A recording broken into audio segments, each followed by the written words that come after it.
Hi, my name is Cujo. I just got done reading The Power of Now by Eckhart Tolle, I believe his name is. Reading that book is a non-stop attack on the subconscious, I think. It's a hard concept that I'm kind of struggling to have thoughts come up around because I feel like the book says the same thing over and over and over, which is pretty much the title of the book, The Power of Now. And it's a concept that you can't really put into words and just attack the subconscious, or it feels like an attack on the subconscious, like you can't really consciously register it. But the book really argues that the past doesn't exist, the future doesn't exist. The only thing that exists in this current moment in time is the present moment, the moment that you're sitting in now, like the moment that I'm sitting recording this, or the moment that you're listening to me say these words. I think the most important thing to apply in your life is to really try to be just absolutely 100% present in the moment and don't get lost in fantasy or visualization. I mean, I think it's healthy to do those things, but in an extremely moderate amount, simply because I've been lost in a lot of fantasy throughout my life. Like, I've thought of alternate realities where I'm like the singer or actor or, yada yada. But that the time and energy I spent into putting thought into those, like, I could have been actually taking steps towards those in the current moment, which, like, concepts like that really shouldn't matter.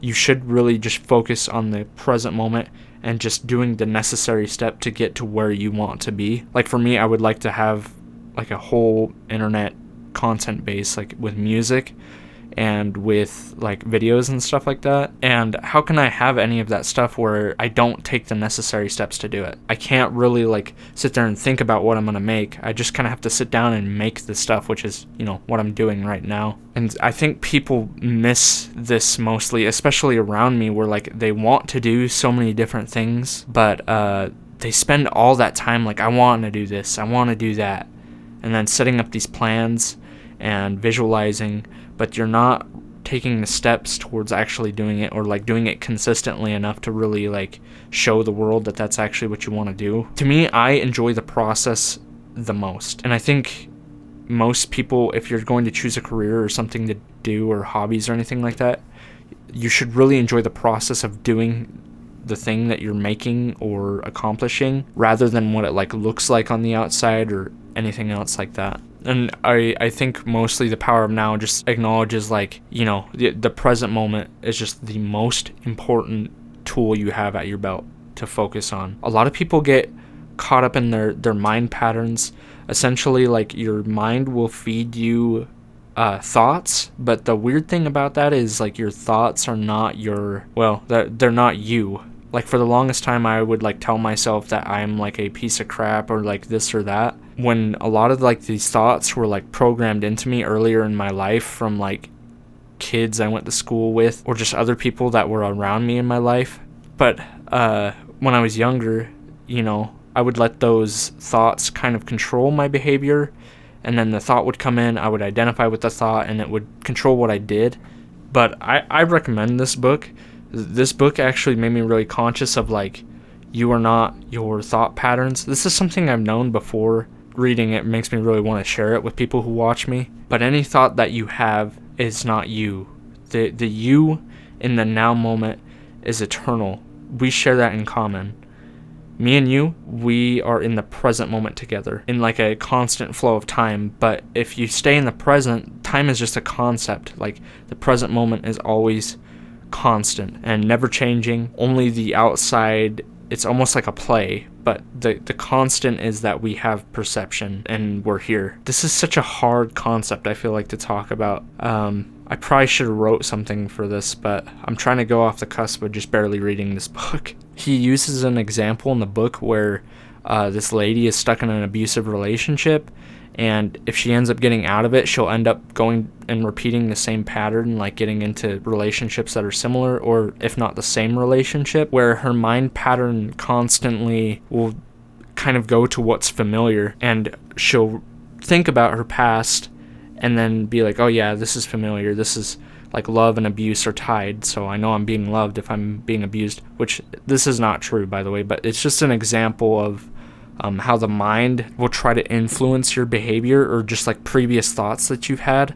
But if you practice like presence and awareness with thoughts, the thoughts aren't you, and you can actually take thoughts as information and then make decisions from there. Previously, I've been anxious to talk to girls when I was a lot younger, and a lot of people around me are the same way, and it's almost kind of like programming in each other, like we all both kind of like heighten this belief of like, oh, we can't approach women, oh, we can't talk to girls, oh, that's not okay. Me identifying this thought and catching it and then not moving with the thought has actually led to me to talk to girls more than when I was young, and also like treating them like people and not like these deities, which is one of the most important skills I think you can develop. Or not like talking to women as a skill, but just talking to people in general, and just like not telling yourself this weird narrative in your head. Yeah, and that's just anybody in general. Like, you can talk to like people, I've talked to people like 30 years older than me, or just, you know, like old people, just like normal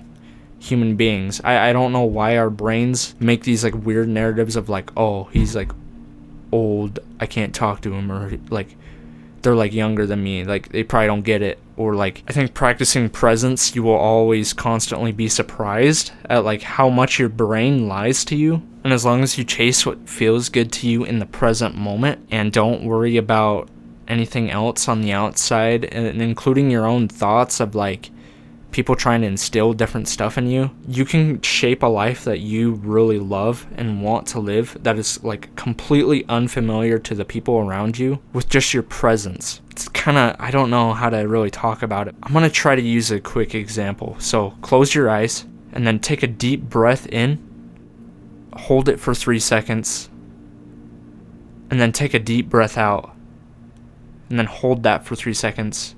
And while you do that, just focus on breathing in, holding it, breathing out, and the sensations of it. If you take a step back and while you're paying attention to your breath, you're going to see that your mind gives you thoughts of like, oh, this is dumb, or thinking about something else earlier in the day. You are not the thoughts that come up. You are the sensation. You are the witness, the presence. If you're curious about stuff like this, I use Sam Harris's app, Waking Up, and I use that to meditate a lot. And Eckhart Tolle actually makes a lot of good stuff, but these are like concepts from Eastern philosophy and like Buddhism and stuff. I'm not a Buddhist, but I believe in the power of now, of doing stuff in the present moment. People underestimate how much you can do with just your time and your presence if you just focus on doing the things now and creating moments where you can do the stuff now. If you focus on the present moment and just act with the things you want, that your soul desires, then you won't suffer. You won't experience suffering. Normally the ego creates suffering. In fact, not normally. The ego always creates suffering, because the ego creates the construct of time and then compares you with people around you.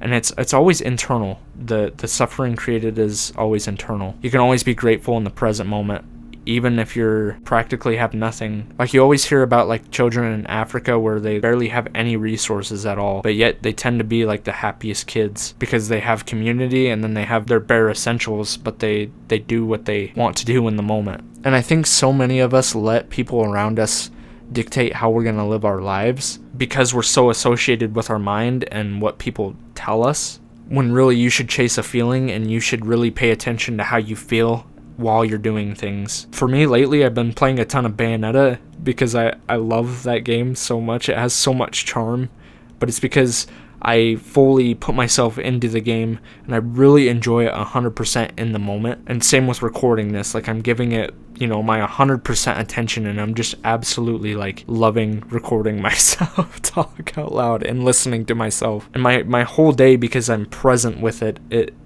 it's really fun. Even working, like at my job, I have a good time, and I have so much fun just because I talk to my coworkers, and I make it a blast pretty much. So I love you. If there's something you want to do that other people will judge you for, do it right now. Same if you want to do exercise. If there's anything you want to try starting, do it right now, because now is all you have.